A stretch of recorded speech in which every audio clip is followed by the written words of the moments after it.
ಹರಿ ಓಂ.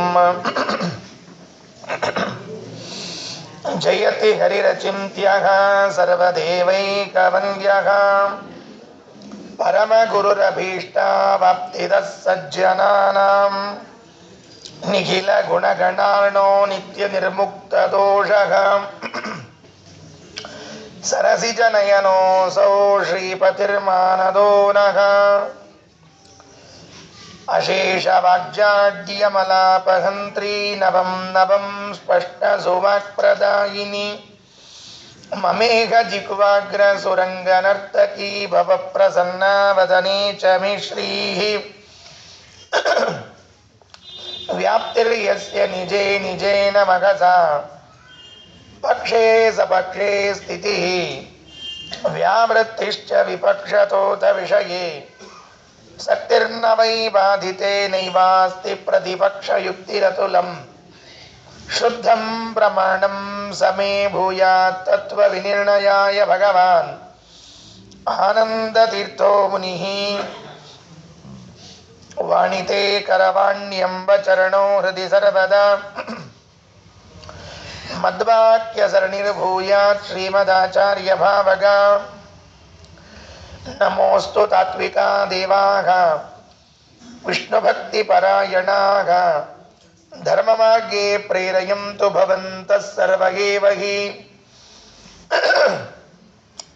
ಯಸ್ಯ ವಾಕ್ ಕಾಮಧೇನುರ್ನಃ ಕಾಮಿತಾರ್ಥಾನ್ ಪ್ರಯಚ್ಛತಿ ಸೇವೇತಂ ಜಯ ಯೋಗೀಂದ್ರಂ ಕಾಮಬಾಣಚ್ಛಿದಂ ಸದಾ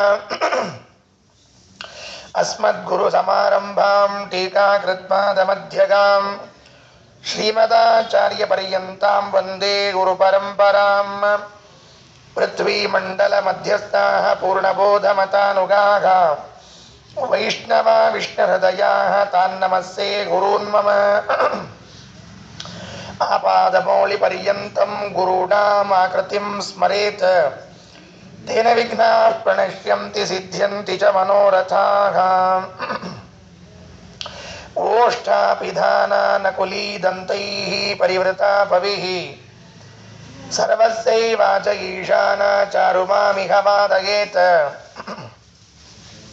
ಕಾಂತಾಯ ಕಲ್ಯಾಣಗುಣೈಕಧಾಮ್ನೇ ನಮದ್ಯುನಾಥ ಪ್ರತಿಮಪ್ರಭಾಯ ನಾರಾಯಣಾಯಾಖಿಲಕಾರಣಾಯ ಶ್ರೀಪ್ರಾಣನಾಥಾಯ ನಮಸ್ಕರೋಮಿ ನ ಕುತೂಹಲಿತಾ ಕುತೂಹಲಂ ತನು ಮೇ ನಾಮವಲೋಕ್ಯ ಸದ್ಗುರೋಃ ಸನವಾವರಣಾಂಡದರ್ಶಿನೋ ಗೃಹಬುದ್ಧ್ಯಾ ಮಮ ನಿಷ್ಕುತೂಹಲಂ. ಸ್ವಸ್ತಿಯಸ್ತು. ಇವತ್ತಿನ ದಿನ ಪರಮ ಪವಿತ್ರವಾದ ದಿನ. ಮಹಾನುಭಾವರಾದ ಪದ್ಮನಾಭ ತೀರ್ಥ ಶ್ರೀಪಾದಂಗಳವರ ಆರಾಧನಾ ಮಹೋತ್ಸವ.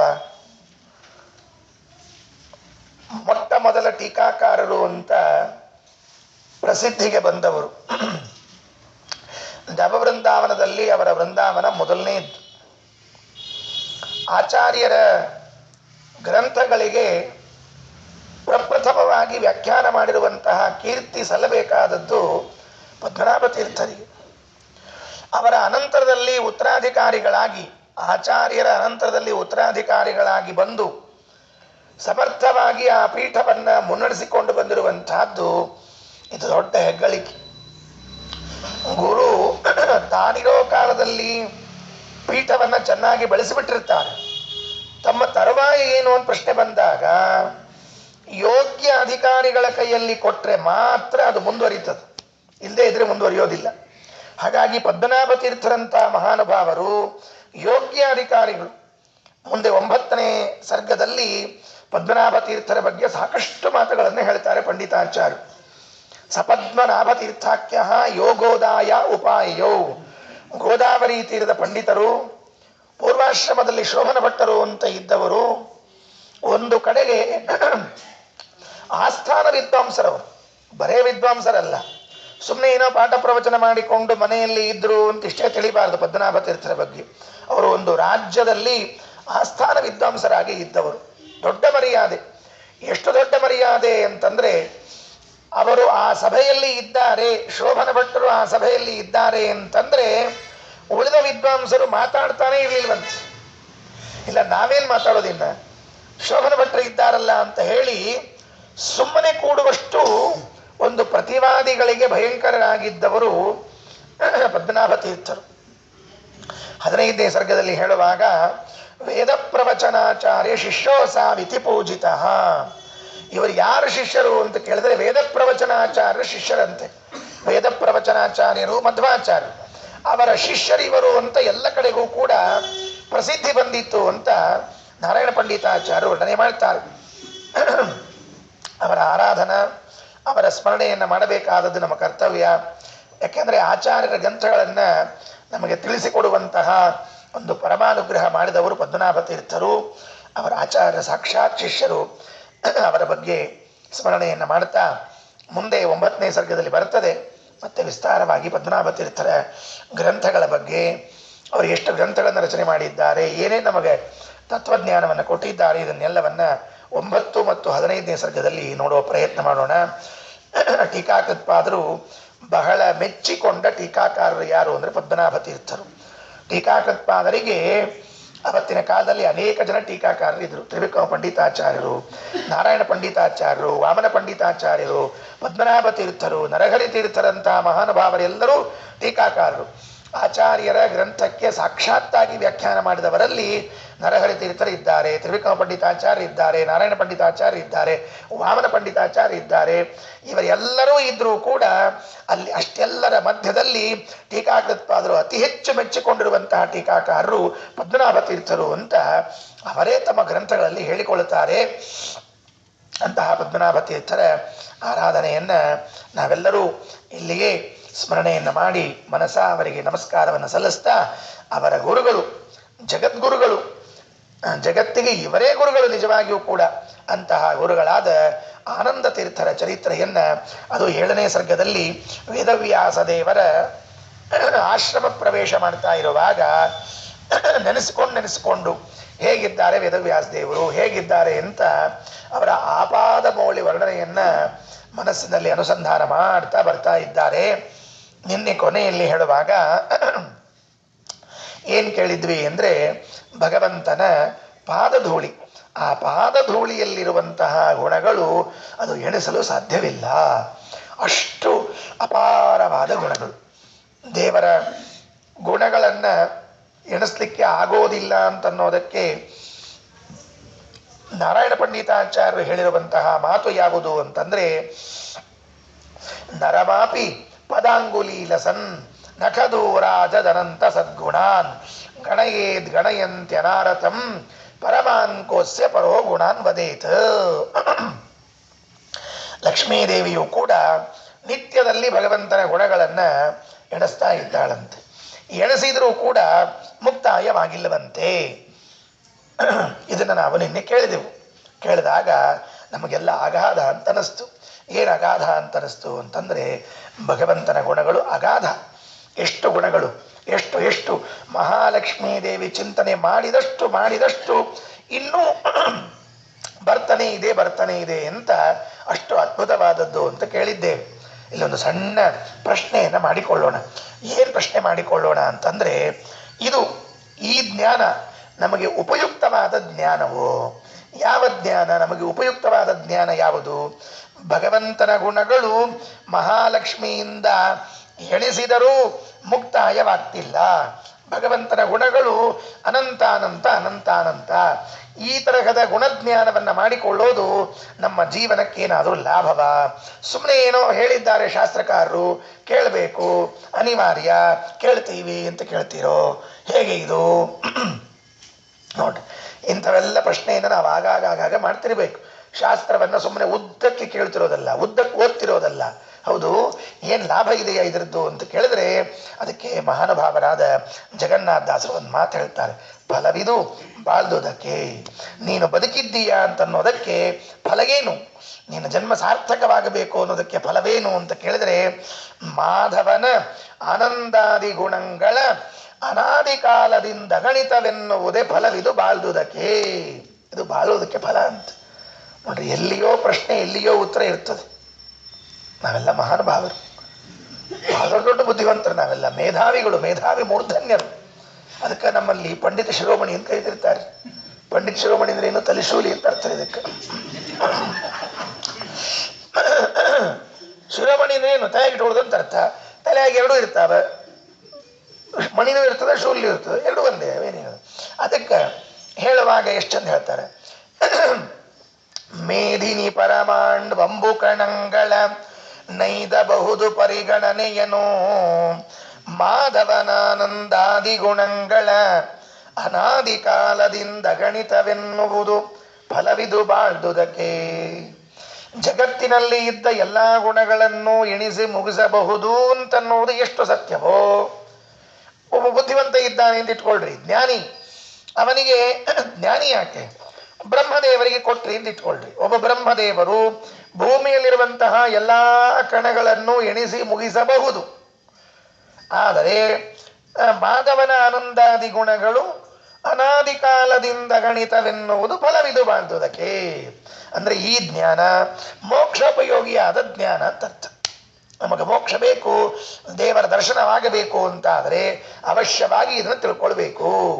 ಅಂದರೆ ಶಾಸ್ತ್ರ ಫಾಲ್ತು ಹೇಳ್ತಿಲ್ಲ, ಏನೋ ಟೈಮ್ ಪಾಸ್ ಅಲ್ಲ. ನಮಗೆ ಹಂಗೆ ಅನಿಸ್ತಿರ್ತದೆ, ಎಷ್ಟೋ ವಿಷಯಗಳು ಹೇಳಿದಾಗ ಏನ್ರಿ ಟೈಮ್ ಪಾಸ್ ಇದೆ ಎಲ್ಲರ ಅಂತ ಅನಿಸ್ತಿರ್ತದೆ. ಖರೆ ಹಂಗೆ ಅದ.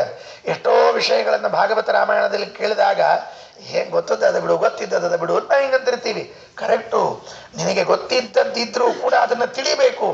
ಯಾಕೆ ತಿಳಿಬೇಕು ಅಂತ ಕೇಳಿದ್ರೆ ಅದು ಮೋಕ್ಷಕ್ಕೆ ಕಾರಣವಾಗುವಂತಹದ್ದಿರ್ತದೆ. ಅದಕ್ಕಾಗಿ ಕೇಳಬೇಕು, ತಿಳಿಬೇಕು. ಇದು ನಿನ್ನೆ ಹೇಳಬೇಕಾದ ಕೊನೆ ಮಾತು ಉಳ್ಕೊಂಡಿತ್ತು. ಅದ್ಯ ಕಥಾ ಪ್ರಸಕ್ತಿ 47ನೇ ಶ್ಲೋಕ. ಇಲ್ಲಿ ಒಂದು ಚಮತ್ಕಾರ ಅದ.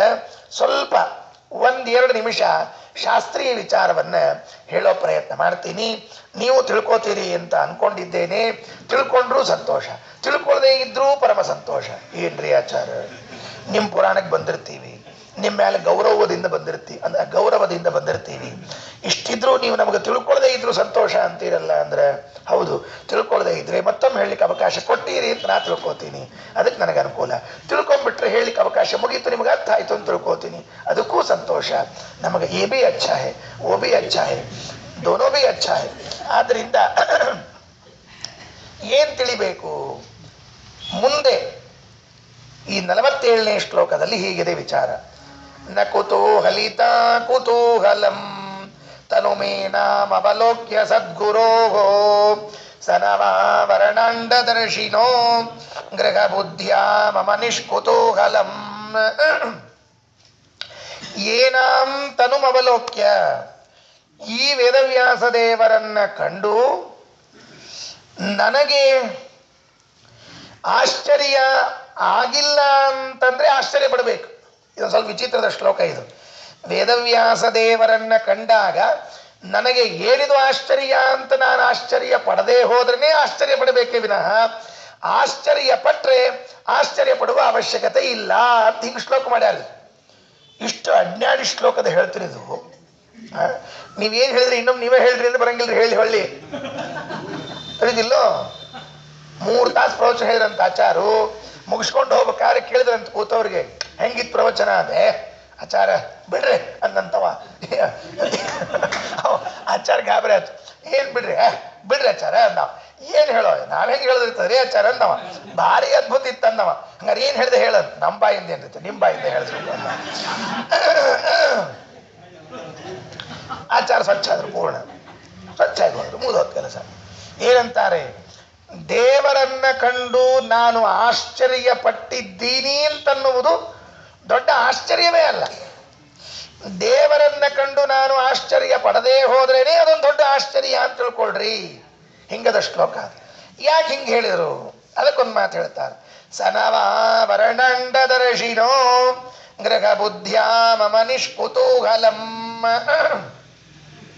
ನಿಷ್ಕುತೂಹಲಂ, ಏನೂ ಕುತೂಹಲವಿಲ್ಲದೆ ಇಡೀ ಬ್ರಹ್ಮಾಂಡವನ್ನ ನಾನು ಹೆಂಗೆ ಕಾಣ್ತೀನಿ? ಇಡೀ ಬ್ರಹ್ಮಾಂಡ. ಎಂಥ ಬ್ರಹ್ಮಾಂಡ?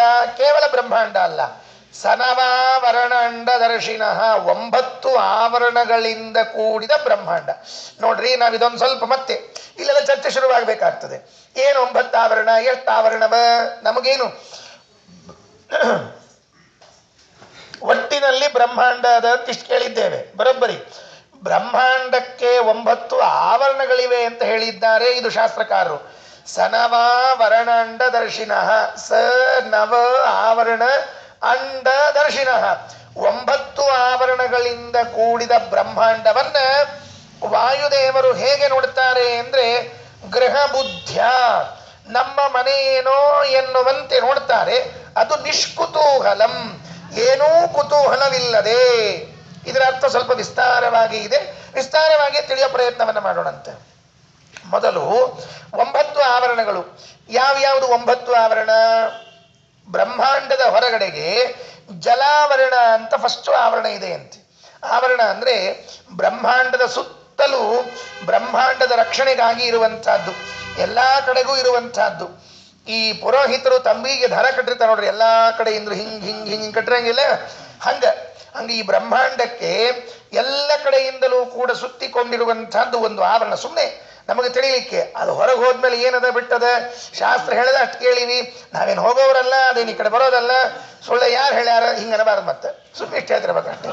ಅದಕ್ಕೆ ಒಂದು ಆವರಣ ಜಲಾವರಣ ಅಂತ ಬಂದು, ಅದರ ಮೇಲೆ ಎರಡನೆಯದ್ದು ಅಗ್ನಿಯಾವರಣ ಅಂತ ಇದೆ. ಎರಡನೆಯ ಆವರಣ ಅಗ್ನಿಯ ಆವರಣ. ನೀರಿನ ಮೇಲೆ ಅಗ್ನಿ, ಅಗ್ನಿಯ ಮೇಲೆ ವಾಯುವಾವರಣ ಅಂತ ಹೆಸರು. ಮತ್ತೆ ವಾಯುವಿನ ಆವರಣ ಇದೆ. ಗಾಳಿ ಅಂದ್ರೆ ಅಪರಂಪಾರವಾದ ಗಾಳಿ. ಹೇಗೆ ಬೀಸ್ತಿರ್ತದೆ ಅಪರಂಪಾರವಾದ ಗಾಳಿ ಅಂತ ಕೇಳಿದ್ರೆ, ಅದು ಇಡೀ ಬ್ರಹ್ಮಾಂಡದ ಸುತ್ತು ಹೀಗೆ ಎಲ್ಲ ಕಡೆಗೂ ಕೂಡ ಅದರ ಒಳಗಡೆಗೆ ಬೆಂಕಿ ಇದೆ, ಅದರ ಒಳಗಡೆಗೆ ಜಲ ಇದೆ, ಅದರ ಒಳಗಡೆಗೆ ಬ್ರಹ್ಮಾಂಡ ಇದೆ. ಈಗ ನಾವಿರೋದು ಗಾಳಿಯ ಆವರಣ ಆದ ಮೇಲೆ ಮೇಲಿರುವಂತಹದ್ದು ಆಕಾಶಾವರಣ. ಆಕಾಶಾವರಣ ಪೂರ್ಣ ಸ್ಪೇಸ್, ಪೂರ್ಣ ಸ್ಪೇಸ್. ಅದಾದ ಮೇಲೆ ಮುಂದಿರೋದು ಅಹಂಕಾರ ತತ್ವಾವರಣ. ಮುಂದೆ ಯಾವುದಿದೆ? ಅಹಂಕಾರ ತತ್ವ. ಅದರ ಮೇಲೆ ಆಕಾಶ ತತ್ವದ ಮೇಲಿರುವಂತಹದ್ದು ಅಹಂಕಾರ ತತ್ವಾವರಣ. ಅದರ ಮೇಲೆ ಮಹತ್ತತ್ವವೆಂಬುವಂತಹ ಆವರಣ. ಇಲ್ಲಿಗೆ 6 ಆಯ್ತೀಗ. ಜಲಾವರಣ, ಅಗ್ನಿಯಾವರಣ, ವಾಯುವಾವರಣ, ಆಕಾಶಾವರಣ, ಅಹಂಕಾರಾವರಣ, ಮಹತ್ತತ್ವಾವರಣ, 6 ಆವರಣಗಳು. ಇದರ ಮೇಲೆ ಗುಣತ್ರಯಗಳ ಆವರಣ. ಗುಣತ್ರಯಗಳು ಸತ್ವಗುಣ, ರಜೋಗುಣ, ತಮೋಗುಣಗಳು. ತಮೋಗುಣದ ಆವರಣ, ರಜೋಗುಣದ ಆವರಣ, ಸತ್ವಗುಣದ ಆವರಣ. ಹೀಗೆ 9 ಆವರಣಗಳಿಂದ ಕೂಡಿರುವಂತಹ ಬ್ರಹ್ಮಾಂಡ. ಅಂದ್ರೆ ನಾವಿಷ್ಟು ದಿವಸ ಬ್ರಹ್ಮಾಂಡ ಅಂದ್ರೆ ಕೇವಲ ಹಿಂಗೊಂದು ಬ್ರಹ್ಮಾಂಡವನ್ನು ಕಲ್ಪನಾ ಮಾಡ್ಕೋತಿದ್ವಿ ನಾವೆಲ್ಲ.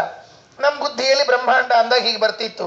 ಅಲ್ಲ, ನಾರಾಯಣ ಪಂಡಿತಾಚಾರ್ಯರು ನಮ್ಮ ಗಮನ ಅಲ್ಲೂ ಹೋಗಿರ್ಲಿ ಎನ್ನುವುದಕ್ಕಾಗಿ ಸನವಾವರಣಾಂಡ ದರ್ಶಿನೋ ಗ್ರಹ ಬುದ್ಧ್ಯಾ ಮಮ ನಿಷ್ಕುತೂಹಲಂ. 9 ಆವರಣಗಳಿಂದ ಕೂಡಿರುವ, ನಮಗೆ ತಿಳಿಯೋ ಹಂಗ ಪ್ರಯತ್ನ ಮಾಡೋಣ ಅಂತ. ಹೆಂಗೆ ತಿಳಿತದ ಅಂತೇಳಿ, ಈ ಮದುವೆ ಒಳಗ ಗಿಫ್ಟ್ ಕೊಟ್ಟಿರ್ತಾರೆ, ಉಡುಗೊರೆ ಅಂತ ಕೊಟ್ಟಿರ್ತಾರೆ ನೋಡ್ರಿ, ಕೊಟ್ಟಿರ್ತಾರೆ. ಅದು ಹೆಂಗಿರ್ತದ ಅಂತಂತಂದ್ರೆ, ಒಂದು ದೊಡ್ಡ ಬಾಕ್ಸ್ ಇರ್ತದೆ. ಮೊದಲು ದೊಡ್ಡ ಬಾಕ್ಸ್, ಅದರ ಮೇಲೆ ಅದೇನೋ ಕವರ್ ಹಾಕಿರ್ತಾರೆ. ಅಂದ್ರೆ ಒಳಗಿದ್ದ ಹೊಲಸು ಡಬ್ಬಿ ಕಾಣಿಸ್ಬಾರ್ದು ಅಂತ ಮ್ಯಾಲೊಂದು ಚಲೋ ಹಾಕಿರ್ತಾರೆ. ಯಾವಾಗ್ಲೂ ಹಂಗರಿ ಅದು. ಈಗ ಧೋತ್ರ ಆಚಾರ್ಯ ಕೊಡ್ಬೇಕಾದ್ರೆ ಎಲ್ಲಿ ಮೇಲೆ ಅಷ್ಟಾಂಗ ಹತ್ತಿದ್ದು ಕಾಣಿಸ್ತದೆ ಅಂತ ತಿಳ್ಕೊಂಡು ಹೇಳಿ ಅದನ್ನ ತೆಳಗಿಂದ ಮೇಲೆ ಮಾಡಿರ್ತಾರೆ. ಯಾವ್ದು ಬೆಳ್ಳಗಿರ್ತದೆ ಅದು ಮೇಲೆ ಬಂದಿರ್ತದೆ, ಯಾವ್ದು ಕೆಂಪಾಗಿರ್ತದೆ ಅದು ಎಲ್ಲಿರ್ಬೇಕು ಅಲ್ಲೇ ಇರ್ತದೆ. ಹಿಂಗಾಗಿ ಅದು ಏನಾಯ್ತು ಅಂತಂದ್ರೆ ಹಿಂಗ ಕವರ್ ಮಾಡಿ ಕೊಟ್ಟಿರ್ತಾರಲ್ಲ, ಹಂಗ ಆ ಗಿಫ್ಟ್ ಒಳಗೆ ಮೇಲೆಲ್ಲ ಹಿಂಗ ಕವರ್ ಮಾಡಿ ಕೊಟ್ಟಿರ್ತಾರೆ. ಅದು ಹಿಂಗೊಂದು ಪರ್ ಅಂತ ಹರಿದ್ರಿ ಅಂತ ಇಟ್ಕೊಳ್ರಿ. ಮತ್ತೊಂದು ಪೇಪರ್ ಇರ್ತದೆ, ನ್ಯೂಸ್ ಪೇಪರ್ ಅಂತ ಹಾಕಿರ್ತಾರೆ ನೋಡ್ರಿ. ಅಂದ್ರೆ ಅದಕ್ಕೆ ಏನಾಗಬಾರ್ದು ಅಂತ ಹಾಕಿರ್ತಾರೆ. ಅದನ್ನೊಂದು ತೆಗೆದ್ರಿ ಅಂತ ಇಟ್ಕೊಳ್ರಿ. ರಟ್ಟಿನ ಡಬ್ಬಿ ಇರ್ತದೆ, ಆ ಡಬ್ಬಿಗೆ ಮೊಬೈಲ್ ಅನ್ಸಿರ್ತಾರೆ ಟಿಕ್ಸೋ ಪಕ್ಸೋ, ಅವನ್ ತೆಗೆದ್ರಿ. ರಟ್ಟಿ ಡಬ್ಬಿ ತೆಗೆದ್ರಿ ಒಳಗೊಂದಿರ್ತದೆ ಮತ್ತೊಂದು. ಹಂಗೆ ಮೇಲಿಂದ ತೆಕ್ಕೋತ ಬಂದಂಗ ಇವ್ರಿಗೆ ಕೊನೆಗೊಂದು ಕೊಡ್ಬೇಕಾಗಿರ್ತದೆ ನೋಡ್ರಿ. ಅದೇನು ಹೇಳ್ರಿ, ಅಗಸಾಲ್ ಅಂಗಡಿಯಾಗೂ ಇಟ್ಕೊಳ್ಳಿಕ್ ಬಂದಿರಬಾರ್ದು, ಆಚಾರ ಮನೆಯಾಗೂ ಉಪಯೋಗಕ್ಕೆ ಬಿದ್ದಿರಬಾರ್ದು ಅಂಥವು ವೆಂಕಪ್ಪನು ಲಕ್ಷ್ಮವ್ವನು ಕೊಟ್ಟಿರ್ತಾವ ನೋಡ್ರಿ, ಬೆಳ್ಳಿವು. ಅವು ಏನವು ಅಗಸಾಲ್ ಅಂಗಡಿಯಾಗ ಉಳಿಯಂಗಿಲ್ಲ, ಆಚಾರ ಮನೆ ಇರಂಗಿಲ್ಲ, ಇಟ್ಟು ಕೆಲಸವು ಅಂತ ಕೊಟ್ಟಿರ್ತಾರೆ. ಪಾಪ ಆಚಾರ್ಯ ಇರ್ಲಿ ಅಂತ ತಿಳ್ಕೊಂಡು ಹೇಳಿ. ಹಿಂಗೆ ಈ ಬ್ರಹ್ಮಾಂಡ ಏನದ ಅಂತ ಕೇಳಿದ್ರೆ 9 ಆವರಣಗಳಿಂದ ಕೂಡಿ ಒಳಗಡೆಗೆ ಇದೆ. ಇಂತಹ 9 ಆವರಣಗಳಿಂದ ಕೂಡಿರುವಂತಹ 50 ಕೋಟಿ ವಿಸ್ತಾರವಾದ ಬ್ರಹ್ಮಾಂಡ, 50 ಕೋಟಿ ವಿಸ್ತೀರ್ಣವಾಗಿರುವಂತಹ ಬ್ರಹ್ಮಾಂಡ. ಅದು 50 ಕೋಟಿ ಅಂದ್ರೆ ಏನ್ ಲೆಕ್ಕ ಹತ್ತಲಿಕ್ಕೆ ಬರ್ತದೆ ನಮಗೆಲ್ಲಾದ್ರೂ. ಅಷ್ಟು ದೊಡ್ಡದಾಗಿರುವಂತಹ ಬ್ರಹ್ಮಾಂಡವನ್ನ ವಾಯುದೇವರು ಹೇಗೆ ಕಾಣ್ತಾರೆ ಅಂತ ಕೇಳಿದ್ರೆ ಗ್ರಹ ಬುದ್ಧ್ಯಾಮ ಮನಿಷ್ಕುತೂಹಲಂ. ಗ್ರಹ ಬುದ್ಧಿ ಮನೆ ಅಲ್ರಿ, ನಮ್ಮ ಮನೆಯೊಳಗ ಎಷ್ಟು ಬಾಗಿಲವ ಗೊತ್ತಿರಂಗಿಲ್ಲ ನಮಗೆ. ನಮ್ಮ ಮನೆಯಲ್ಲಿ ಎಷ್ಟು ಬಾಗಿಲುಗಳಿವೆ, ಎಷ್ಟು ಕಿಟಕಿಗಳಿವೆ, ಎಷ್ಟು ಮೂಲೆಗಳು, ಎಷ್ಟು ರೂಮುಗಳು ಎಲ್ಲ ಗೊತ್ತಿರ್ತದೆ. ಅಗದಿ ಸರಳ. ಅಗದಿ ಸರಳ ಅಂದ್ರೆ ಎಷ್ಟು ಸರಳ ಅಂದ್ರೆ ಕತ್ಲಿ ಒಳಗೂ ಸದ್ಯಕ್ಕೆ ನಾವು ಸರಳ ಹೋಗ್ತಿರ್ತೀವಿ, ಏನೂ ಬಾಧಕಾಗಂಗಿಲ್ಲ. ಇನ್ನೊಬ್ಬರ ಮನೆಯಾಗ ಎಲ್ಲರೂ ಹೆಜ್ಜೆ ಇಡಬೇಕಾದ್ರೆ ಲೈಟ್ ಹಾಕೊಂಡು ಇಡ್ತಿರ್ತೀವಿ. ನಮ್ಮ ಮನೆಯಾಗ ಅಗದಿ ಸರಳ ಎದ್ದು ಎಲ್ಲಿ ಹೋಗ್ಬೇಕು ಅಲ್ಲಿ ಹೋಗಿ, ಎಲ್ಲಿಂದ ಬರ್ಬೇಕು ಅಲ್ಲಿ ಬಂದು, ಎಲ್ಲಿರ್ಬೇಕು ಅಲ್ಲಿ ಕೂಡ್ತಿರ್ತೀವಿ. ಅಂದ ಮೇಲೆ ಇಷ್ಟು ಸರಳವಾಗಿ ಅಡ್ಡಾಡ್ತೀವಿ ಅಂದ್ರೆ ನಮ್ಮ ಮನೆ ಎಷ್ಟು ಚಿರಪರಿಚಿತ ಆಗಿದೆ ನಮಗೆ. ಆ ಮನೆಯಲ್ಲಿ ಏನೂ ಕುತೂಹಲ ಇರಂಗಿಲ್ಲ. ಇನ್ನೊಬ್ಬರ ಮನೆಗೆ ಹೋದ ಕೂಡಲೇ ಏನು ಮನಿರಿ ಅಂತಾರೆ. ಅಂದ್ರೆ ಇನ್ನೊಬ್ಬರ ಮನೆ ನಮಗೆ ಕುತೂಹಲ ಹುಟ್ಟಿಸ್ತದೆ, ನಮ್ಮ ಮನೆ ನಮಗೆ ಕುತೂಹಲವನ್ನೇನು ಹುಟ್ಟಿಸೋದಿಲ್ವಲ್ಲ.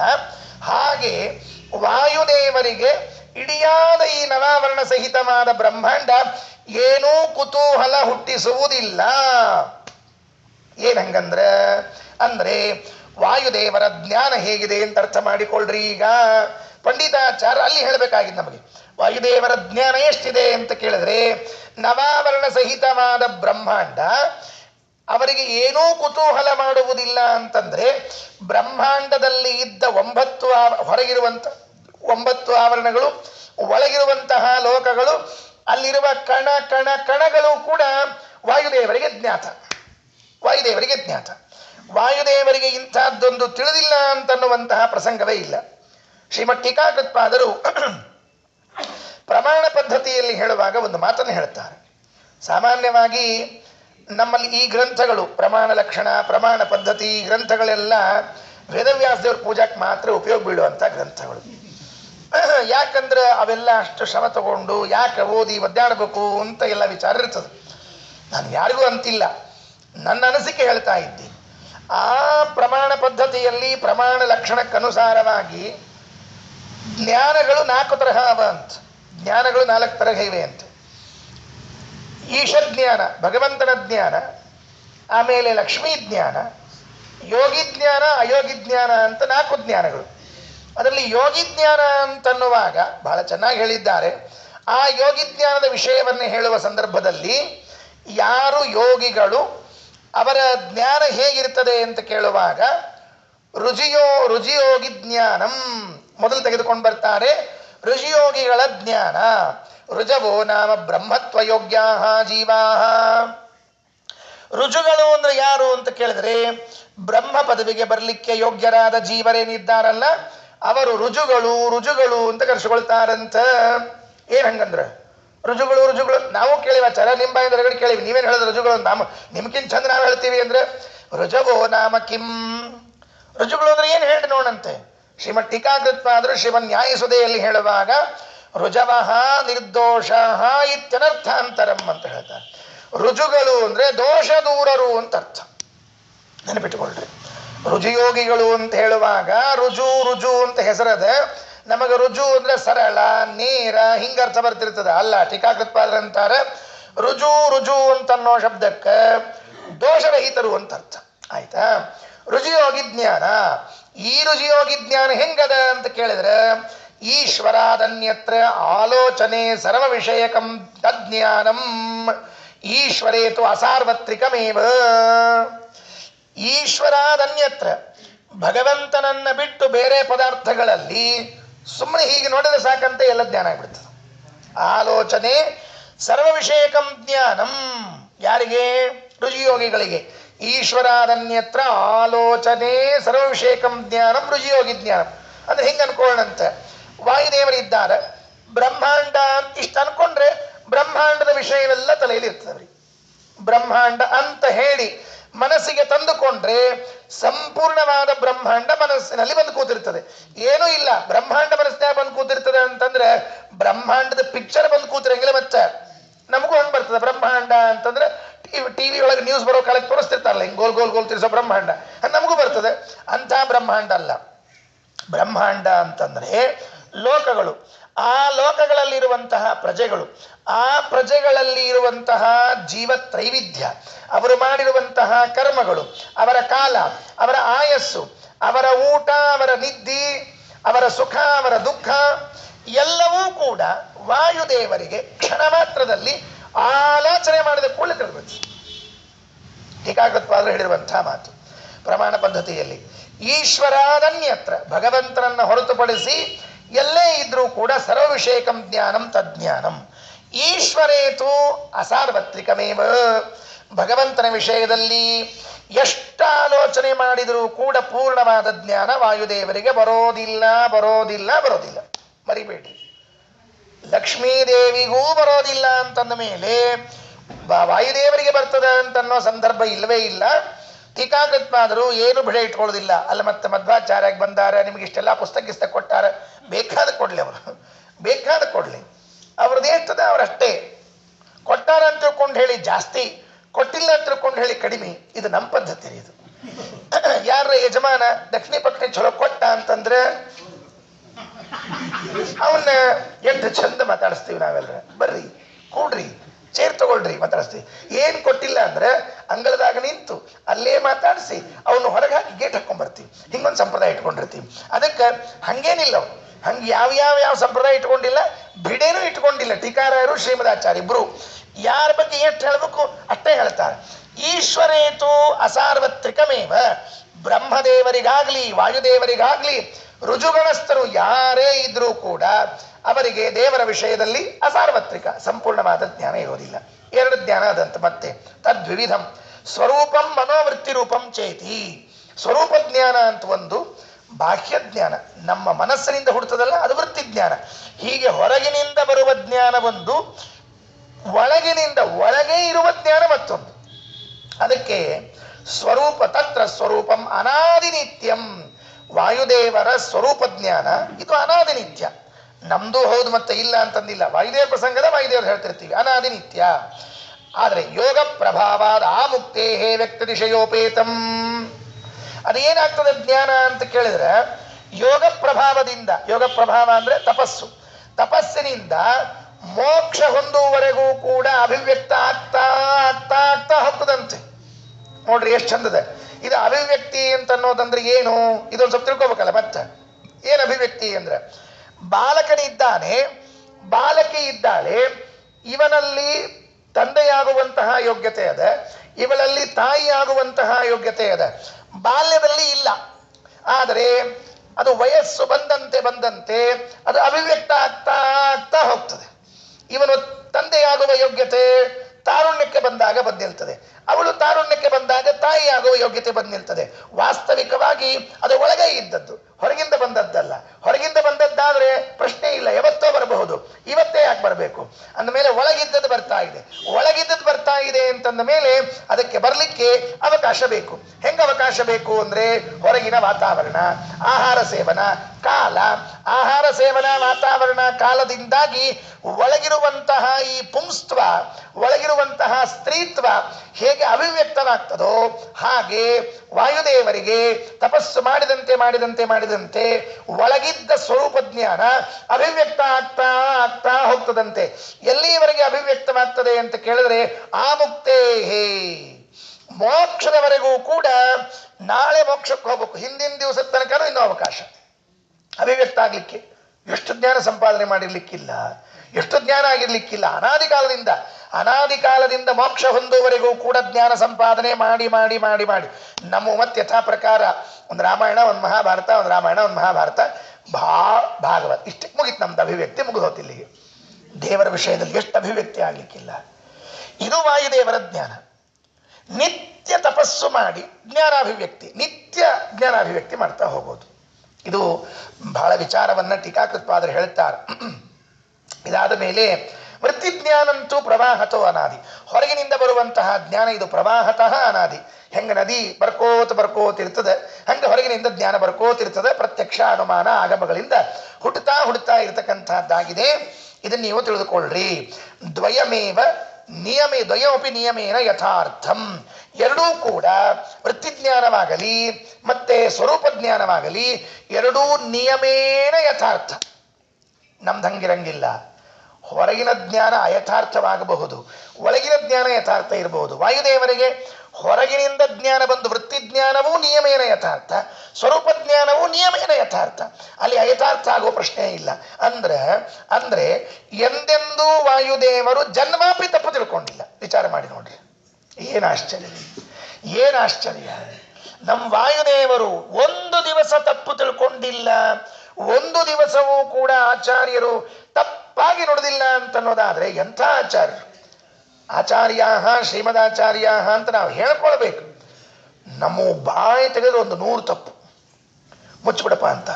ಯಾಕ 101 ಕೇಳಲಿಕ್ಕೆ ಆಗಂಗಿಲ್ಲ. ಶಿಶುಪಾಲನ್ ತಮ್ಮ ಗೀಗಿ ಎಲ್ಲರ ಅಂತ. ಅದಕ್ಕೆ ಬಾಯಿ ತೆಗೆದ್ರೆ 100, ಮುಚ್ಚಿದ್ರೆ ಆನಂದ, ತೆಗೆದ್ರೆ ಅನಾನಂದ, ಇಷ್ಟರ್ಥದ. ಆದ್ದರಿಂದ ಏನು ಹೇಳಿದಂಗಾಯಿತು, ಸುಮ್ಮನೆ ಶಾಸ್ತ್ರೀಯ ವಿಚಾರವನ್ನು ಸ್ವಲ್ಪ ತಿಳಿಸೋ ಪ್ರಯತ್ನ ಮಾಡಿದೆ. ಏನು ಹೇಳಿದಂತಾಯಿತು, ವಾಯುದೇವರಿಗೆ ವೃತ್ತಿಜ್ಞಾನವಾಗಲಿ ಸ್ವರೂಪ ಜ್ಞಾನವಾಗಲಿ ಎರಡೂ ಅನಾದಿ ಕಾಲದಿಂದ ಅದು ಯಥಾರ್ಥವೇ ಆಗಿದೆ. ಎಂದೂ ಕೂಡ ವಾಯುದೇವರು ಅಲ್ಲಿ ಕಪ್ಪೆ ಚಿಪ್ಪನ್ನು ನೋಡಿ ಬೆಳ್ಳಿ ತಿಳಿದೇ ಇಲ್ಲ, ಹಗ್ಗವನ್ನು ತುಳಿದು ಹಾವು ಅಂತ ಅಂದುಕೊಂಡೇ ಇಲ್ಲ. ಇವು ಉಳಿದ ಆಚಾರವು ನೋಡ್ರಿ, ಇವೆಲ್ಲ ತುಳಿದು ಏನೇನೋ ತಿಳ್ಕೊಂಡು ಹೋಗ ಇರುವಂತ. ಅದು ಏನಾಯಿತು ಅಂದರೆ ನಮಗೆಲ್ಲ ರಜ್ಜು ಸರ್ಪಜ್ಞಾನ ಬರ್ತದೆ, ವಾಯುದೇವರಿಗೆ ಈ ಜ್ಞಾನ ಬರೋದಿಲ್ಲ. ಯಾಕೆ? ಸಂಶಯ ಇಲ್ಲ, ಭ್ರಾಂತಿ ಇಲ್ಲ, ವಿಪರೀತ ಜ್ಞಾನ ಇಲ್ಲ. ಇಷ್ಟು ಶುದ್ಧರಾದ ಆಚಾರ್ಯರು ನಮ್ಮ ಆಚಾರ್ಯರು. ಮಹಿಮೆಯವರಂತೂ ಮರಿಬಾರದು. ಸನವಾವರಣಾಂಡ ದರ್ಶಿನಃ ಗೃಹ ಬುದ್ಧ್ಯ. 9 ಆವರಣಗಳಿಂದ ಕೂಡಿರುವಂತಹ ಬ್ರಹ್ಮಾಂಡವನ್ನ ವಾಯುದೇವರು ಮನೆ ನೋಡಿದಂತೆ. ಯಾಕೆ? ಈಶ್ವರಾದ ಅನ್ಯತ್ರ ಆಲೋಚನೆ ಸರ್ವವಿಷೇಕ ಜ್ಞಾನಂ. ಭಗವಂತನನ್ನ ಬಿಟ್ರೆ ಇನ್ನೆಲ್ಲ ಕಡೆಗೂ ಕೂಡ ಸುಮ್ಮನೆ ಒಂದ್ಸರ್ತಿ ಹಿಂಗೆ ಅನ್ಕೊಂಡ್ರೆ ಸಾಕು, ಎಲ್ಲ ಬುದ್ಧಿಸ್ಥವಾಗಿ ಬಿಡ್ತದಂತೆ. ಅದಕ್ಕೆ ಆಚಾರ್ಯರಂತಾರೆ, ನ ಕುತೂಹಲಿತ ಕುತೂಹಲಂ ತನುಮೇನಾಮವಲೋಕ್ಯ ಸದ್ಗುರೋಗೋ ಸನವಾವರಣಂಡದರ್ಶಿನೋ ಗ್ರಹ ಬುದ್ಧಿಯ ಮಮ ನಿಷ್ಕುತೂಹಲಂ. ನ ಕುತೂಹಲಿತ ಕುತೂಹಲಂ. ಆಶ್ಚರ್ಯ ಪಟ್ಟಿಲ್ಲ ಅಂತಂದ್ರೆ ಆಶ್ಚರ್ಯ ಪಡಬೇಕು.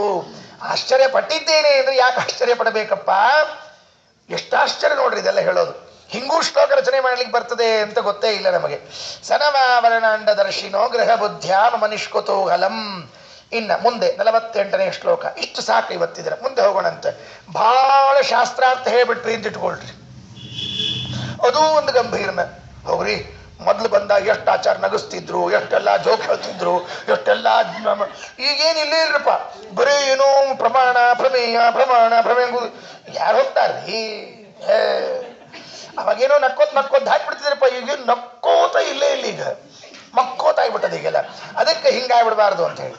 ಇತಿ ಚಿಂತಯತ ಮಹಾದಿಯ ಪದವೀಂ ಭಾಗ್ಯಗತ ಮತೀಯುಷ ಸಮನೋ ನಯನೈ ಪುರಾಗತಃ ತತ ಆಪೇ ವಪುಷಾಪಿ ವೇದರಾಟ್. ಇತಿ ಈ ರೀತಿಯಾಗಿ ಚಿಂತಯತ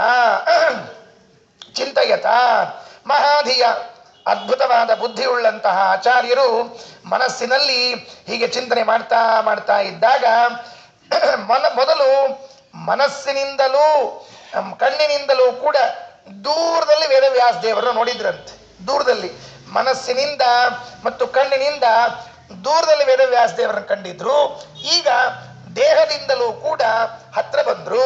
ಮುಗಿತಲ್ಲ ಮತ್ತೆ 7ನೇ ಸರ್ಗ, ಇನ್ನೂ ಬರದೇ ಇದ್ರೆ ಹೆಂಗ ಮತ್ತೆ? ಅದಕ್ಕೆ ದೇಹದಿಂದಲೂ ಕೂಡ ಹತ್ರ ಬಂದಿದ್ದಾರೆ. ಸಮನೋ ನಯನೈ ಪುರಾಗತಃ ತತ ಆಪೇ ವಪುಷಾಪಿ ವೇದರಾಟ್. ವಪುಷಾಪಿ ದೇಹದಿಂದಲೂ ಕೂಡ ಹತ್ರ ಬಂದಿದ್ದಾರೆ. ಬಂದ ಕ್ಷಣ ನಿಂತು ಬಿಟ್ರು. 49ನೇ ಶ್ಲೋಕ. ನಿಂತೇ ಬಿಟ್ರು. ಹಿಂದೇನಾಯಿತು? ಹಿಂದೆ ಅಗಣೀಯ ಗುಣಾಂಡವೋಮಲಹ ಅಂತ ಭಗವಂತನ ಗುಣಗಳನ್ನು ಚಿಂತನೆ ಮಾಡ್ತಾ ಬಂದವರು ಆಶ್ರಮದ ಹೊರಗಿದ್ರು. ದಾರಿಯಲ್ಲಿ ಬಂದು ಅತೀಯುಷ ದಾಟಿಕೊಂಡು ಬಂದು ವೇದವ್ಯಾಸ ದೇವರ ಆಶ್ರಮದ ಮುಂದೆ ಬಾಗಿಲಲ್ಲಿ ನಿಂತು ವೇದವ್ಯಾಸ ದೇವರನ್ನು ಕಂಡ್ರು. ಏನು ಆಶ್ಚರ್ಯ, ಏನು ಆನಂದ! ಅವರಿಗೆ ಭಕ್ತಿ ಉದ್ರೇಕ ಆಗ್ಬಿಡ್ತು. ಕೆಲವೊಮ್ಮೆ ಉದ್ರೇಕ ಬಹಳ ಆಗ್ತಿರ್ತದೆ. ಭಕ್ತ್ಯುದ್ರೇಕ ಆದ ಕೂಡಲೇ ಮಾಡಿದ್ದೇನು? ನಮಗೆ ಭಕ್ತಿ ಉದ್ರೇಕ ಆದ್ರೆ ಏನ್ ಮಾಡ್ತಿರ್ತೀವಿ ನಾವೆಲ್ಲ ಗೊತ್ತಿಲ್ಲ. ನಮಗೆ ಹುಚ್ಚುಚ್ಚಾರ ಆಡ್ತಿರ್ತೀವಿ. ಏನು ಮಾಡ್ತೀವಿ ಗೊತ್ತಿರಂಗಿಲ್ಲ. ಆ ಗುಡಿಗೆ ಹೋಗಿರ್ತೀವಿ, ದೇವ್ರ ನಮಸ್ಕಾರ ಹಾಕ್ತಿರ್ತೀವಿ, ಭಕ್ತಿ ಉದ್ರೇಕ ಆಗಿಬಿಡ್ತದೆ. ಒಂದು ನಮೂನಿ ಹುಚ್ಚರ ಆಸ್ಪತ್ರೆಯಿಂದ ಬಂದವ್ರ ಗತಿ ಕೂತ್ಬಿಟ್ಟಿರ್ತೀವಿ. ಅಲ್ಲಿ ಒಂದು ಕಡೆ ಕೂತ್ಕೊಂಡು ಅಳ್ಕೋತು ಕೂತ್ಬಿಟ್ಟಿರ್ತೀವಿ. ಹುಚ್ಚರ ಆಸ್ಪತ್ರೆಯಿಂದ ಬಂದಾರೋ, ಶಾಣೆ ಆಸ್ಪತ್ರೆಯಿಂದ ಬಂದಾರೋ, ಅವು ಅರ್ಚಕ ಪೂಜಾ ಮಾಡೋ ಅರ್ಚಕರಿಗೆ ಗಾಬರಿ, ಯಾವ ಬಂದಾವ ನೋಡ್ರಿಪ್ಪ ಒಂದು ಸ್ವಲ್ಪ ದಬ್ರಿ ಹೊರಗೆ ಅಂತ ಇರ್ತಾರೆ. ಭಕ್ತಿ ಉದ್ರೇಕ ನಮ್ಗೆ ಏನಾಗ್ಬಿಡುತ್ತೆ ಗೊತ್ತಾಗಿಲ್ಲ, ಕೂತ್ಬಿಟ್ಟಿರ್ತೀವಿ, ಬಾಕ್ಯ ಪರಿವೇ ಇರೋದಿಲ್ಲ. ಆದರೆ ಆಚಾರ್ಯರಿಗೆ ಭಕ್ತಿ ಉದ್ರೇಕ ಆದಾಗ ಗುರು ಭಕ್ತಿ ಭರಾನತ ಕೃತಿರ್ವಿರಚಯ್ಯಾಂಜಲಿ ಬಂಧ ಮಂಜಸ ಕ್ಷಣ ಮುಕುಲೀಕೃತೆ ಕ್ಷಣ ಸಗುರುಂ ಕೇವಲಮಭ್ಯವಂದತ್. ಗುರು ಭಕ್ತಿ ಭರಾನತ ಕೃತಿ, ಗುರುಗಳ ಭಕ್ತಿ ಎಂಬ ಭಾರದಿಂದ ದೇಹ ಬಾಗಿ ಬಿಡುತ್ತಂತೆ. ಸಾಷ್ಟಾಂಗ ನಮಸ್ಕಾರ ಹಾಕಿಲ್ಲ, ಮುಂದಿನ ಶ್ಲೋಕದಾಗ ನಮಸ್ಕಾರದ. ಈಗ ಮೊದಲು ಕಂಡು ಕೂಡಲೇ ಏನಾಯಿತು ಅಂದ್ರೆ ಒಳಗಿನ ಭಕ್ತಿಯ ಭಾರ ಇವರ ದೇಹವನ್ನ ಬಾಗಿಸಿ ಬಿಡುತ್ತಂತೆ. ಇದು ನಿಜವಾದ ಭಕ್ತಿ. ಭಕ್ತಿ ಅಂದ್ರೆ ಹೆಂಗಿರಬೇಕು? ಭಕ್ತಿ ದೊಡ್ಡವರನ್ನ ಕಂಡಾಗ, ಗುರುಗಳನ್ನ ಕಂಡಾಗ, ದೇವರನ್ನ ಕಂಡಾಗ ಭಾರ ಆಗಬೇಕು. ಭಕ್ತಿ ಭಾರ ಆದ್ರೇನೆ ನಿಜವಾದ ಭಕ್ತಿ. ಅದು ಕಂಡಾಗ್ಲೂ ಕೂಡ ಲೈಟ್ ವೇಟೇ ಇತ್ತು ಅಂತಂದ್ರೆ, ಗುರುಗಳನ್ನ ಕಂಡಾಗ್ಲೂ ಕೂಡ ಲೈಟ್ ವೇಟ್.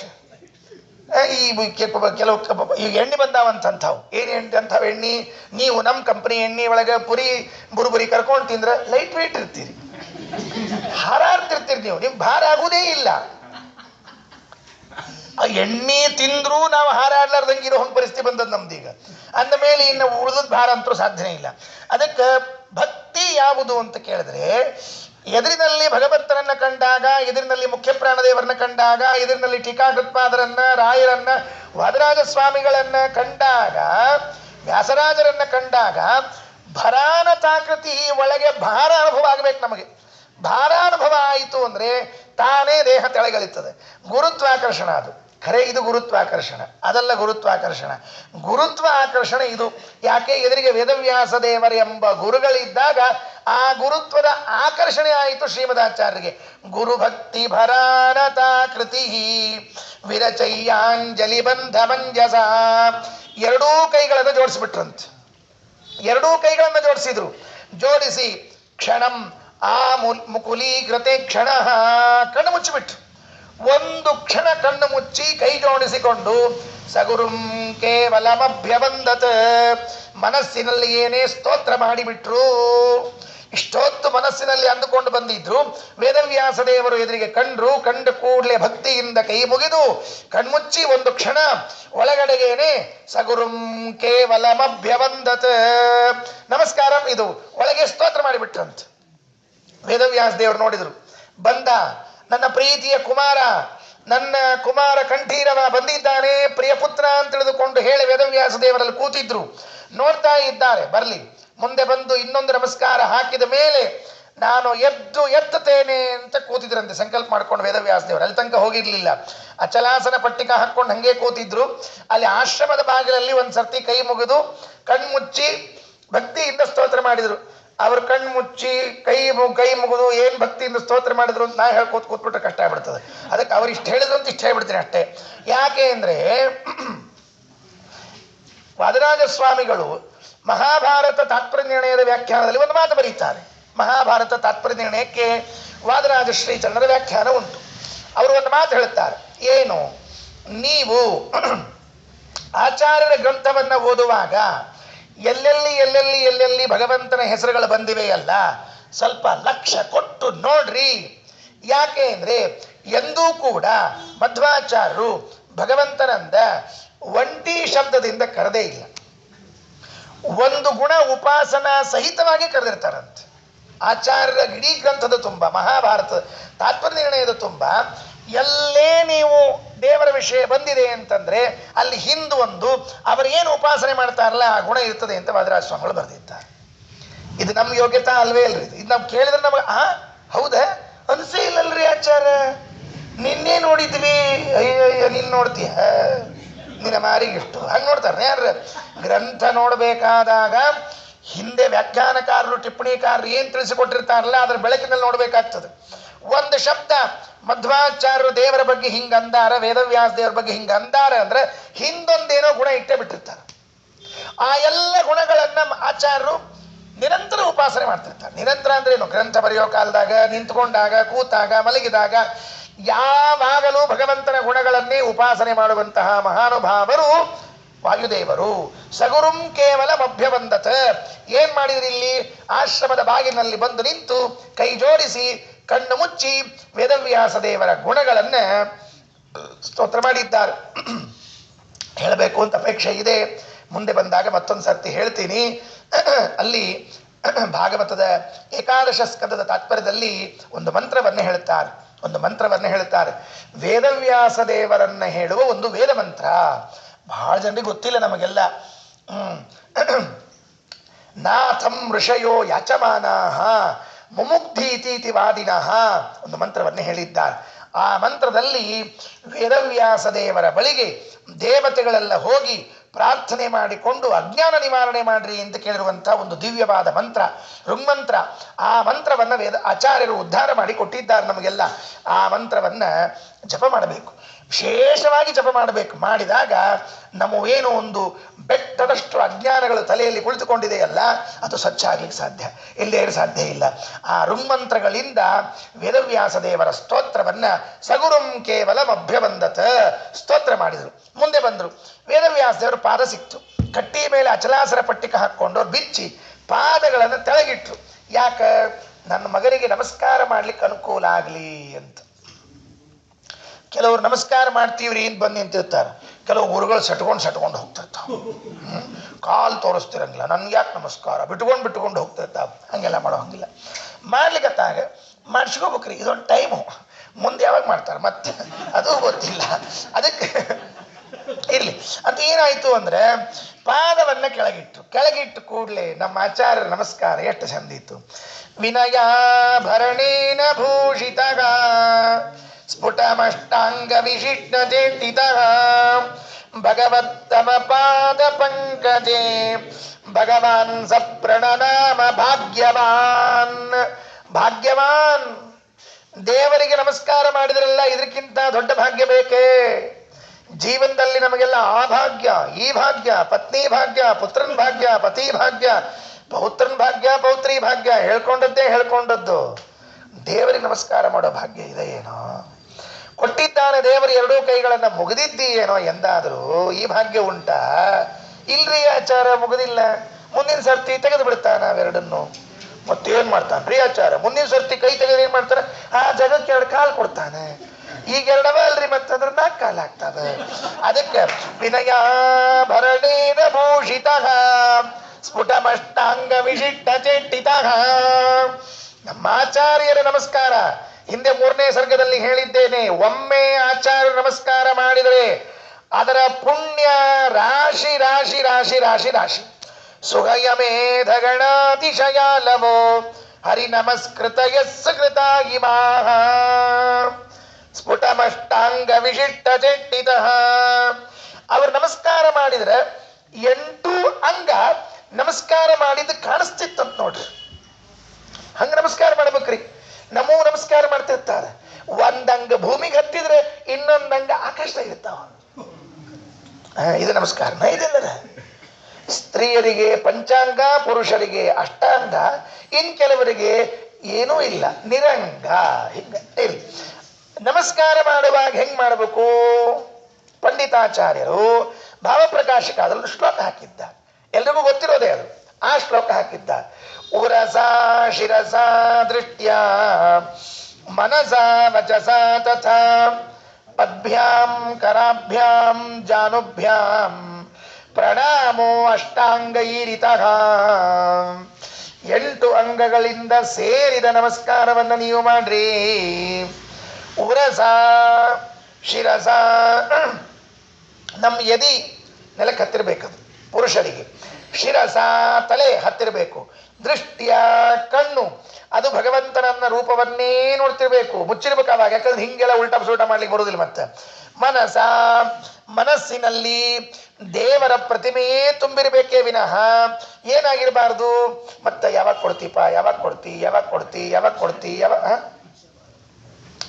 ಮಾಡೋದು ಗಿರ್ದ ನಮಸ್ಕಾರ, ಕೇಳೋದು ಪೂರ್ಣ ಪ್ರಮೋಷನ್. ಹೆಂಗಾಗಬೇಕು ಎಲ್ಲರ?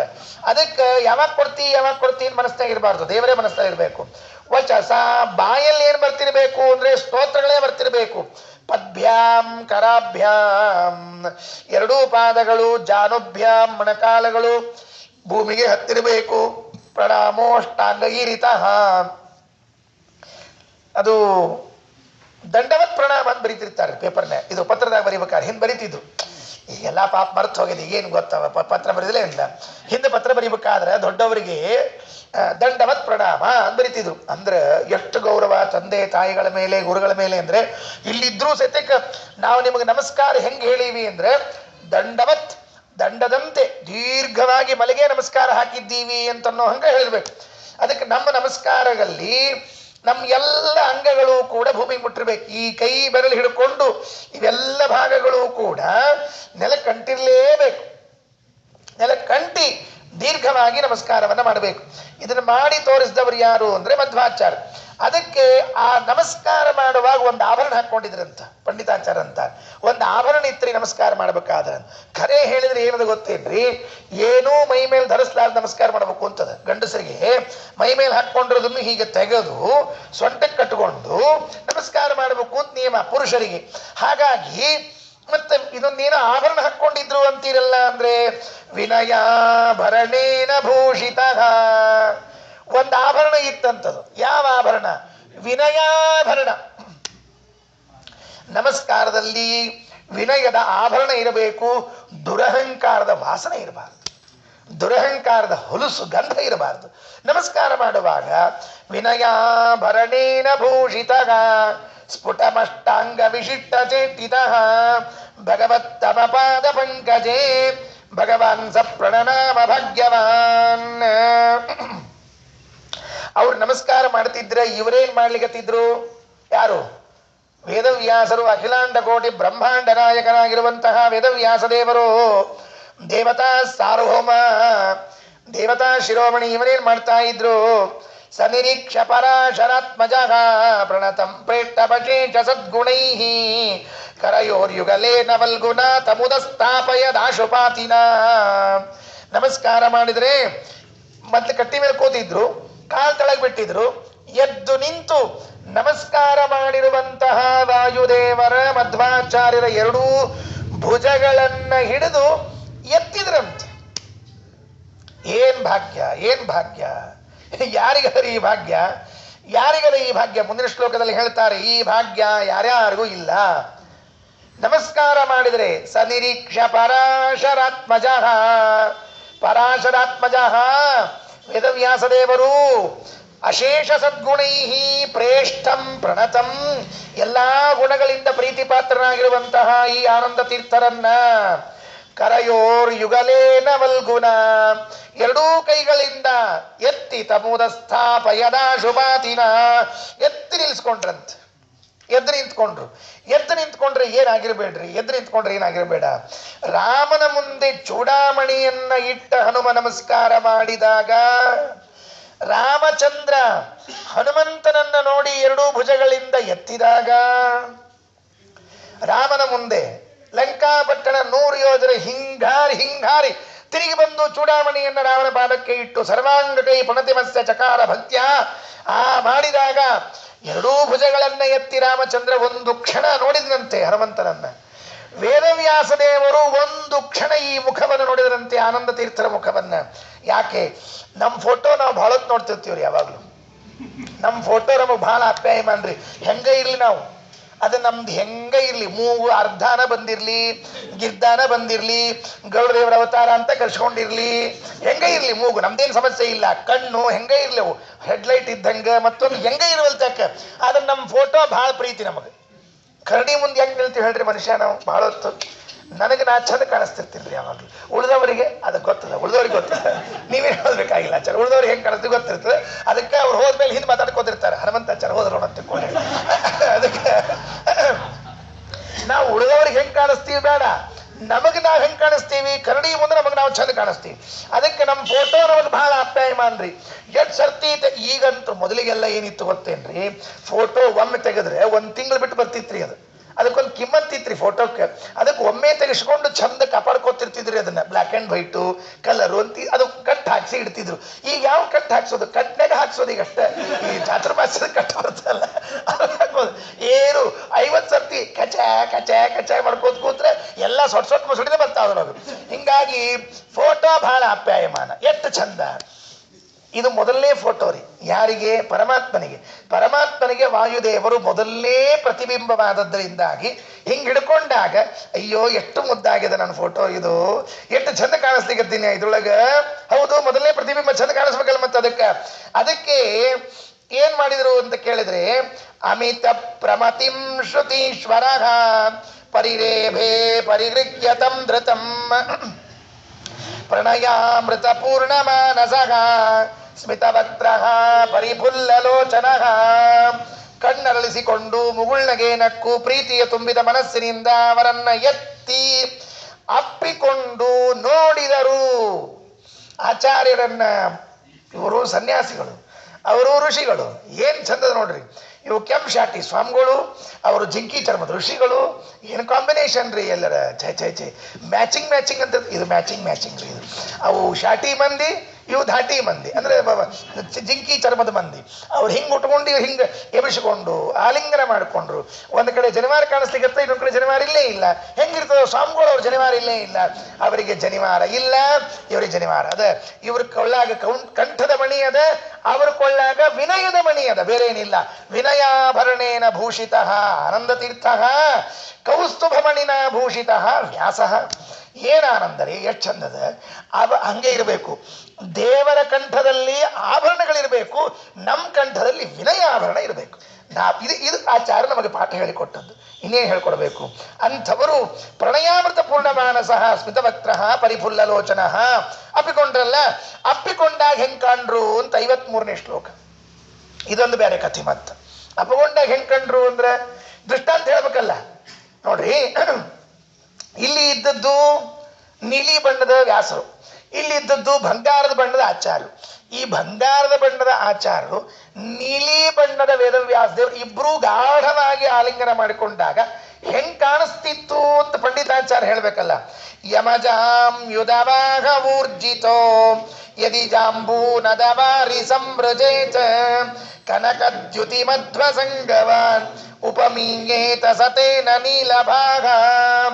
ಒಂದು ಕಡೆಯಿಂದ ಯಮುನಾ ನದಿ ಹರಿದು ಬರ್ತಾ ಇದೆ ಅಂತ ಇಟ್ಕೊಳ್ರಿ. ಏನ್ ಚಂದ ದೃಷ್ಟಾಂತ. ಇದಕ್ಕೆ ಅಭೂತೋಪಮ ಅಂತ ಕರೀತಾರೆ. ಇದಕ್ಕೆ ಅಭೂತ ಉಪಮಾಲಂಕಾರ. ಹೆಂಗ? ಯದಿ ಒಂದು ವೇಳೆ ಅಂತ ಇಟ್ಕೋಬೇಕು. ಇದು ಉಪಮಾಲಂಕಾರದಲ್ಲಿ ಅಧಿಕೋಪಮ, ಹೀನೋಪಮ, ಅಭೂತೋಪಮ ಅಂತ 3 ಅಲಂಕಾರಗಳನ್ನು ಹೇಳ್ತಾರೆ. ಇದನ್ನು ವೇದಾಂತಿಗಳು ಹೇಳೋದು. ಕಾವ್ಯದವರು ಹೇಳ್ತಾರೆ, ವೇದಾಂತಿಗಳಿಗೆ ಹೆಚ್ಚು ಪ್ರಿಯವಾದ ಉಪಮಾ ಇದು. 3 ಉಪಮಾನಗಳು: ಅಧಿಕೋಪಮ, ಹೀನೋಪಮ, ಅಭೂತ ಉಪಮ ಅಂತ 3. ಈಗ ಉದಾಹರಣೆಗೆ ಹೆಂಗೆ ಹೇಳ್ತಾರೆ? ಹೀನೋಪಮ. ದೇವರು ಜಗತ್ತಿನ ಸೃಷ್ಟಿಯನ್ನು ಹೇಗೆ ಮಾಡ್ತಾನೆ ಅಂದ್ರೆ, ಹೇಗೆ ಜೇಡರ ಹುಳ ಇದೆಯಲ್ಲ, ಜೇಡರ ಹುಳ ಹೇಗೆ ತಾನು ತಿಂದ ಆಹಾರವನ್ನು ಹೊಟ್ಟೆಯಲ್ಲಿ ಇಟ್ಕೊಂಡಿರ್ತದೆ, ಅದನ್ನು ಹೊರಗೆ ಹಾಕ್ತದಲ್ಲ, ಹಾಗೆ ಹಿಂದಿನ ಕಲ್ಪದಲ್ಲಿ ಜಗತ್ತನ್ನು ನುಂಗಿದ ನಾರಾಯಣ ಈ ಕಲ್ಪದಲ್ಲಿ ಮತ್ತೆ ಹೊರಗೆ ಹಾಕ್ತಾನೆ ಅಂತ ಹೇಳುವಾಗ ಜೇಡರ ಹುಳವನ್ನು ದೃಷ್ಟಾಂತ ಕೊಟ್ಟಿದ್ದಾರಲ್ಲ, ಇದು ಹೀನೋಪಮ. ಯಾಕೆ ಅಂದ್ರೆ ಹುಳ ಅದು ದೇವರ ಮುಂದೆ ಎಷ್ಟು ಆದರೂ ಇದನ್ನು ಕೊಟ್ಟಿದ್ದಾರೆ. ಯಥೋರ್ಡನಾಭಿಹಿ ಸೃಜತೆ ಗೃಹತೆ ಚ. ಇದು ಹೀನೋಪಮ. ಇನ್ನು ಅಧಿಕೋಪಮ ಅಂದ್ರೆ ಯಾವುದು ಅಂದ್ರೆ, ನಾವು ಇರೋದು ಸಣ್ಣದು, ನಮಗೇನ್ ದೊಡ್ಡ ದೃಷ್ಟಾಂತ ಕೊಟ್ಬಿಡೋದು ಅಂದ್ರೆ, ನಮ್ಮ ರಾಜ ಇದ್ದಾನಲ್ಲ, ನಮ್ಮ ರಾಜ ಇವನು ಬ್ರಹ್ಮದೇವರು, ಇವನೇನಿದ್ದಾನಲ್ಲ ಬ್ರಹ್ಮದೇವರಂತೆ ಇದ್ದಾನೆ ಅಂತ ಹೇಳಿದ್ರಿ ಅಂದ್ರೆ, ನಮ್ಮೂರಿನ ರಾಜ ಇವ, ಇದು ಒಂದು ಇಷ್ಟು ಜಗಕ್ಕಿವ ರಾಜ. ಬ್ರಹ್ಮದೇವರು 14 ಲೋಕದ ಅಧಿಪತಿ. ಬ್ರಹ್ಮದೇವರು ಹೆಂಗೆ ಜಗತ್ತಿನ ಆವು ಹೋಗುಗಳನ್ನು ನೋಡ್ಕೋತಾರಲ್ಲ, ಹಂಗ ನಮ್ಮ ಊರಿನ ರಾಜ ನೋಡ್ಕೊಳ್ತಾನೆ ಅಂತ ಹೇಳಿದ್ರೆ ಇದು ಅಧಿಕೋಪಮ. ಅವನ ಯೋಗ್ಯತೆಯನ್ನ ಮೀರಿದ ಉಪಮಾನವನ್ನು ಕೊಟ್ಟುಬಿಟ್ರು. ಇನ್ನು ಅಭೂತೋಪಮ, ಎಂದೂ ಆಗಿಲ್ಲ ಅಂಥದ್ದೊಂದು ಉಪಮಾನ ಕೊಡಬೇಕು. ಅಲ್ರಿ ಆಗದೇ ಇದ್ದದನ್ನು ಕೊಡ್ತೀರಿ ಹೆಂಗ? ಆಗದೇ ಇದ್ದದನ್ನು ಕೊಟ್ಟಿದ್ದಕ್ಕೆ ಅಭೂತೋಪಮ ಅದು. ಹೆಂಗಪ್ಪ? ಒಂದು ವೇಳೆ ಯಮಜಾಂ ಯುಧಭಾಗವೂರ್ಜಿತೋ ಯದಿ ಜಾಂಬೂ ನದವಾರಿ ಸಂವ್ರಜೇತ ಕನಕದ್ಯುತಿ ಮಧ್ವಸಂಗವಾನ್ ಉಪಮೀಯೇತ ಸತೇನ ನೀಲಭಾಗ.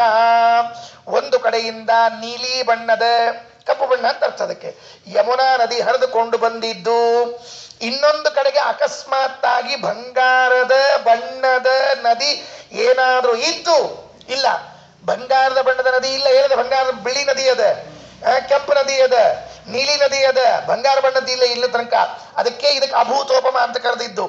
ಒಂದು ವೇಳೆ ಯದಿ ಜಾಂಬೂನದ ವಾರಿ, ಜಾಂಬೂನದ ಅಂದ್ರೆ ಬಂಗಾರ, ಬಂಗಾರದ ನೀರು ಅಂದ್ರೆ ಒಂದು ಕಡೆಯಿಂದ ಬಂಗಾರದ ಬಣ್ಣದ ನೀರು ಹರ್ಕೊಂಡು ಬಂದು ಇನ್ನೊಂದು ಕಡೆಗೆ ಯಮುನಾ ನದಿ ನೀರು ಬಂದು ಎರಡೂ ಒಂದಕ್ಕೊಂದು ಕಲ್ತ್ರೆ ಹೇಗೆ ಕಾಣ್ತದಲ್ಲ, ಹಾಗೆ ವೇದವ್ಯಾಸ ದೇವರು ಮತ್ತು ಆಚಾರ್ಯರು ಕಲ್ತಾಗ ಬಂದಿತ್ತು ಅಂತ ಹೇಳ್ಬಿಟ್ರು.